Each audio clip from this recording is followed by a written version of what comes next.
Hi everyone, this is Gina from the Autism Helper. I have a new way to spice up those adapted books that you might be using in quarantine over and over and give you an idea for your classrooms, because obviously we don't always need to make new supplies. We can use what we have and make them re-engaging and work on different skills.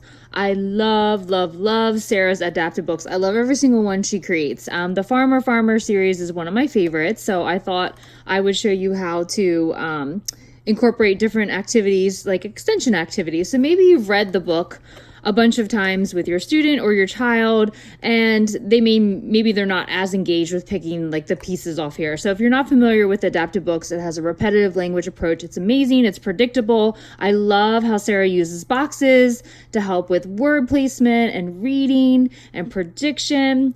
So you would read it, farmer, what do you see? And I like to point to the picture at first if the child's not familiar with the book or their early print skills. What is that? Pig. Or maybe they don't say pig, but they reach for the pig. You can decrease the field and just have several choices out, but they put in the correct picture to match.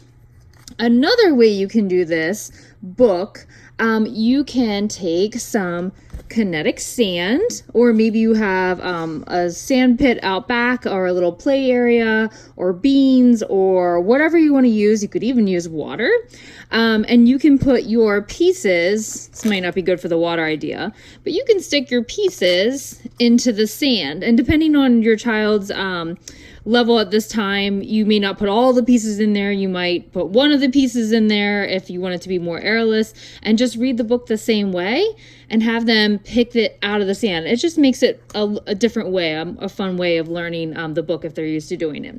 You can also have a cup of the objects and sprinkle them in. You can bury them in there. You can have them maybe sticking out a little bit, and same thing with the book. So you can go on to the next page, farmer, what do you see? Or pig, what do you see? A duck. And then they have to find the duck and match it. And of course, this is non-identical matching that may not look exactly the same, but you're working on another visual discrimination skill along with reading and vocabulary increasing. So that's another idea.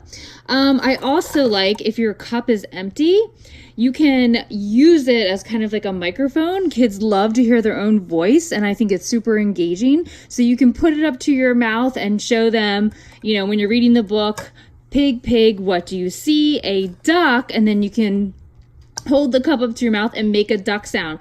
Quack, quack, quack. And it makes that echo sound, and it's a little bit more engaging. And then you can say your turn, and then have your child imitate or echo the sounds after you. So even if they're not imitating your words, they might be more apt to do that with just a regular plastic cup that you might have at home. So try animal sounds on this.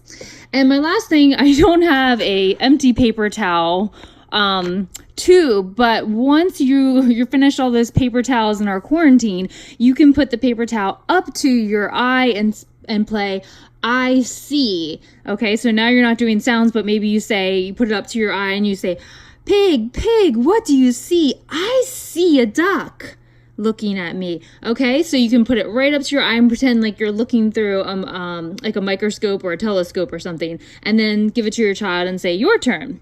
So lots of different ways that you can spice up these already amazing books, and a few more extension activities for you. Enjoy adapting.